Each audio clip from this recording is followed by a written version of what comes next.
You ask Tiger to solve. This deals with linear equations with one unknown. The final result is x equals 15. Let's solve it step by step.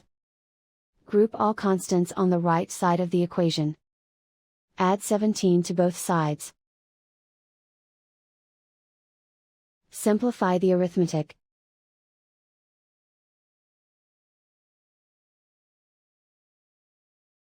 Isolate the x.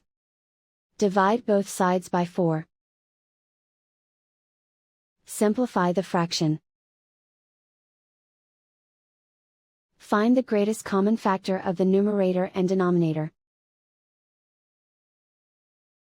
Factor out and cancel the greatest common factor.